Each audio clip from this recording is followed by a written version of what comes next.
نیگارکێش گای ستانلی فیلاش ئەستێرەیەکی نێوجیهانی هونەری بوو لە نیویۆرک. دوا بە دوای نمایشێکی سەرکەوتوی هونەری گەلەریەکە خوازیار بوو چێژ لە کاژمێرە گرانبەهاکەی وەربگرێت، بەڵام لە ناکاو ئەو پەتایە بڵاو بووە. نیگەرانی هەموو ئەو هونەرمەندانەش بوو کە بەخت یاوەریان نەبووە. بۆیە دەستبەرداری کاژمێرەکەی دەستی بوو کە براندی ڕۆڵێکس بوو کە بەهاکەی $15,000 بوو. ئیتر بە شێوازێکی دیکە بیری لە کڕین و فرۆشتن کردەوە.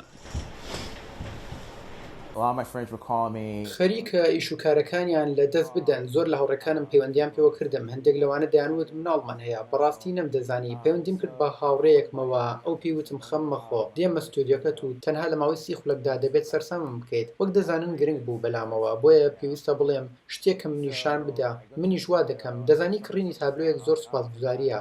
ژنەکەی سوپاسی من دەکات. ئەی خوایە، زۆر سوپاس بۆ تۆ. تا ئێستاکە نزیکەی $6,000 خەرج کردووە، لەگەڵەوەشدا پلانی بەردەوامی هەیە تا ئەو ماوەیە کە دەتوانێت. خودی کڕیارەکانی فیلاش تێبینیان کردووە و داوایان لێ کردووە کە لە جیاتی ئەوان کاروباری کڕین و فرۆشەکان بگرێتە ئەستۆ. فیلاشی تەمەن 43 ساڵ کە لە هایتیەوە لەگەڵ خێزانەکەیدا لە تەمەنی 3 ساڵیەوە هاتوۆتە ئەمریکا دەڵێت من هەژمارێکی ڤێنمۆم هەیە، وەک دەزانن بودجەکەش $15,000 بوو بۆ ئەوەی دەست پێ بکەم. من وەک ئەوە بووم، دەزانی تکا دەکەم. لەوانەیە ئێستا کاتی ئەوە نەبێت شتی وا گرانبەها بکڕێت.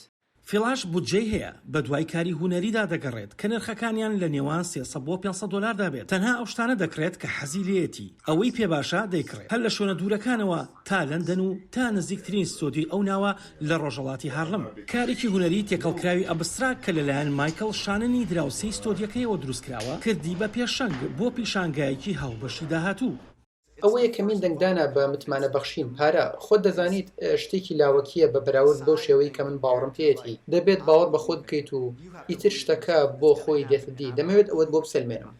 کارەکانی فلاش بۆ هەر کارێکی هونەری خۆی تا $125,000 دەڕوات، بەڵام کاتێک هەندێک لە کڕیار گویان لە گروپی کۆڤیدی نوێ بوو، هەستان بەنووسینی چەشی پارە بۆ ئەوەی کاری فرۆشتنی تابلۆکانیش بۆ ئەوان ڕێک بخات. تا ئێستاکە فیلاش و کڕیارەکانی لە کاتی ئەم پەتایەدا نزیکەی بای $6,000 کاری هونەریان کڕیوە.